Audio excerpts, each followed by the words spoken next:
Platinum is basically the pinnacle of our engineering skills. It represents everything that we know about loudspeakers. And whilst there are striking similarities to the previous range, it is a completely ground-up design. You know, the word evolution isn't really what we always do here. We go back to the blank sheet of paper. If we come to the same conclusion, that's great, we got it right last time, but we need to be sure, we need to be always confident that what we're doing is the best it can be.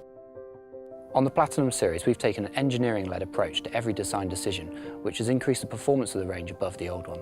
With the PL500, we were tasked with developing a loudspeaker that would outperform any loudspeaker we've ever made before. This meant that we needed to look at every aspect of the loudspeaker, including the AMT, the mid-range drivers and the bass drivers, to make sure that we could handle the power and produce lower distortion. For the tweeter section, we developed the new AMT tweeter and increased its power handling drastically over any tweeter that we've ever had before. This makes sure that when you turn a PL500 up, the treble does not become harsh or compressed. We've also looked at the mid-range drivers, and in order to make a significant improvement there, we felt that we should use two. This not only reduces distortion due to the lower excursion, but reduces the thermal constraints placed on each drive unit. For the woofer section, we doubled up, creating 4 18-ohm drivers. Each one of these handles 1/4 of the power and 1/4 of the excursion, therefore reducing distortion and increasing the low frequency extension. So the Platinum design process starts with us really gathering around a table and discussing the concept stage. From there we'll move to doing some acoustic simulation. That allows us really to drill down into the absolute fine details of the acoustic design. A lot of the materials are quite similar to the old Platinum in that the cabinet is a laminated MDF. We laminate lots of thin layers together to be able to create the quite unique shape that the Platinum has of the double curve of the side walls and the rear cabinet. The baffle, it was all about trying to find a really good acoustic material that was pretty inert, and that's where we use this what we call bulk mold compound, which is a resin. It doesn't ring, it doesn't resonate. The leather is pretty special. We sourced that from a tannery in Scotland. It's super smooth, super consistent. I know our quality guys work with them very closely. We always try and make sure that everyone is the same. One of the key features of the new Platinum range, which we've used throughout, is the Air Motion Transformer. Air Motion Transformer uses a polyimide aluminium diaphragm suspended in a magnetic field, which is shaped in an accordion fashion, as like bellows. This enables it to push air forwards and backwards, which is required to make an acoustic pressure difference, which is the sound we hear. Because of the folds in the Air Motion Transformer's diaphragm, the surface area is up to 4 times or greater than a normal 25mm dome tweeter. This reduces the excursion that the diaphragm has to make, therefore reducing distortion.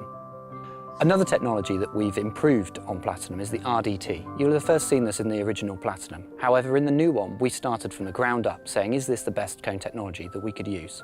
This led to a number of prototypes in which we tried different materials and different combinations of materials. In the end, this led to a honeycomb structure, as per the old one, but with aluminium on the front and a carbon fibre backing.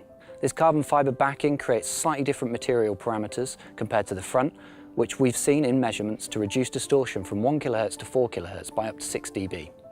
This doesn't sound like a huge amount, but it's less than 1/4 the amount of energy. In order to further improve the performance, we completely redesigned the motor assemblies of the drive units, from the bass driver in the bookshelf through to the big bass drivers in the PL500. What we've done here is move to an underhung motor unit assembly.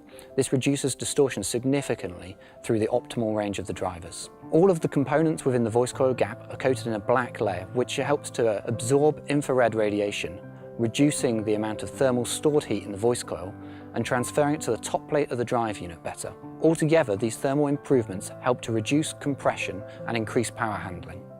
Marshall Audio has always used high-quality components in our crossovers, and Platinum is no different. We've chosen to use air core inductors for all of the inductors other than the main bass inductor, which uses a laminated steel core. These laminated steel cores have been tested up to the rated power of each speaker, so there is no chance of any saturation within the audio band. When someone buys a Platinum speaker, what they're buying is 40 years of monitor audio heritage, coupled with everything we know about speaker design. The point of buying any product isn't just about it being an object of beauty. It's being an object that does what it's supposed to do, the best it can do. And I think premium products, they need They need to have a personality about them and not be too bland. If you walked into a store or walked into another room, you wouldn't just say that's a generic speaker, you'd say that's a monitor audio speaker.